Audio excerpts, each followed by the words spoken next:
semua, kenalin saya Asmelidia. Di sini saya akan menjelaskan materi sistem integumen mata kuliah praktik anatomi fisiologi. Sistem integumen adalah sistem organ yang paling luas.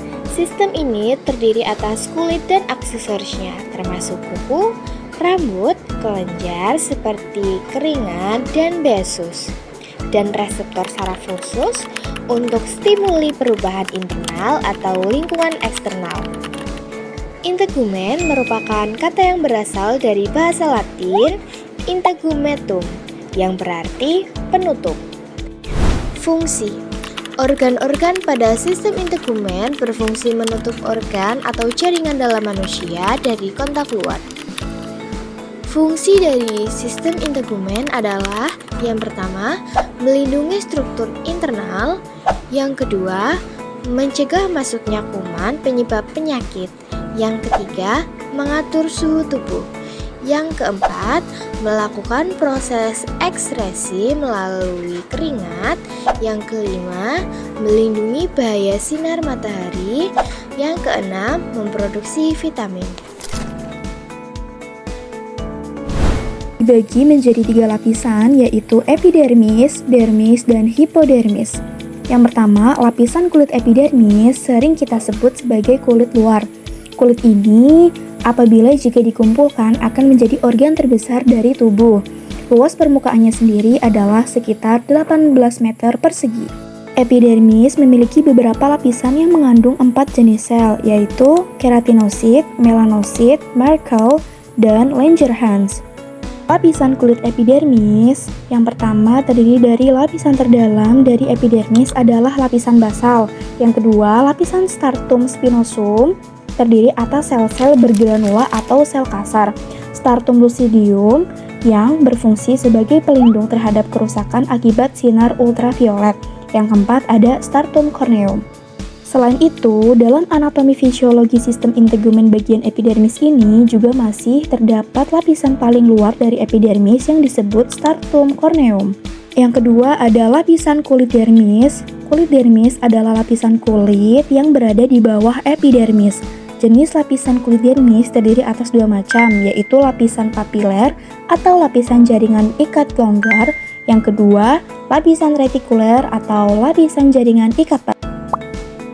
Di dalam lapisan kulit dermis, yaitu terdapat kelenjar keringat yang berfungsi sebagai penghasil keringat untuk mencegah kulit kering dan juga pengatur suhu tubuh. Yang kedua itu ada kelenjar minyak, berfungsi dalam menghasilkan minyak yang berperan sebagai pelindung kulit dari kekeringan. Yang ketiga yaitu ada folikel rambut, yaitu bagian akar rambut yang merupakan tempat membelahnya sel-sel rambut.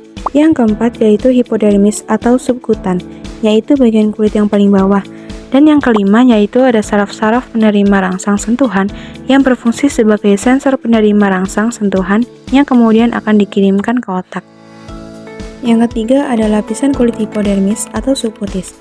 Lapisan kulit hipodermis adalah jaringan ikat di bawah kulit yang mengandung jaringan lemak, pembuluh darah dan limfa, serta saraf yang berjalan sejajar dengan permukaan kulit. Fungsi jaringan ini sebagai penahan terhadap benturan ke organ tubuh bagian dalam, memberi bentuk pada tubuh, mempertahankan suhu tubuh, dan sebagai tempat menyimpan cadangan makanan. Anatomi fisiologi rambut dan kuku. Anatomi fisiologi sistem integumen yang lainnya adalah rambut dan kuku. Anatomi fisiologi rambut. Rambut terdiri atas medula, korteks, dan juga kutikula. Medula letaknya berada di bagian tengah. Medula berisi keratin dan udara. Fungsi rambut. Ada beberapa fungsi rambut, diantaranya melindungi kulit dari pengaruh buruk, alis mata melindungi mata dari keringat agar tidak mengalir ke mata, menyaring udara pada hidung, serta berfungsi sebagai pengatur suhu, pendorong penguapan keringat, dan indera peraba yang sensitif. 3 fase pertumbuhan rambut. Untuk tumbuh, rambut melalui 3 fase berikut ini. 1. Fase pertumbuhan atau anagen. 2. Fase peralihan atau katagen. 3. Fase istirahat atau telogen. Anatomi fisiologi kuku. Kuku adalah bagian terminal lapisan tanduk yang menebal. Bagian kuku terdiri dari dinding kuku atau nail wall, dasar kuku atau nail bed, akar kuku atau nail root, lempeng kuku atau nail plate, lunula, eponychium atau cuticula, dan hyponychium. Selanjutnya yaitu anatomi fisiologi kelenjar keringat. Berdasarkan fungsi dan komposisi keringat yang diproduksinya, terdapat dua jenis kelenjar keringat, yakni kelenjar keringat ekrin dan kelenjar keringat apokrin. Yang pertama, kelenjar keringat ekrin. Kelenjar keringat ekrin berfungsi sebagai pengatur suhu tubuh. Yang kedua, kelenjar keringat apokrin. Kelenjar keringat apokrin berfungsi sebagai pemecah komponen organik dari keringat yang dihasilkannya. Udah selesai teman-teman. Gimana nih penjelasan materinya? Semoga kalian jadi lebih paham dan mengerti tentang sistem integumen ya. Segitu dulu IN. Saya pamit undur diri. Sampai jumpa. Bye-bye.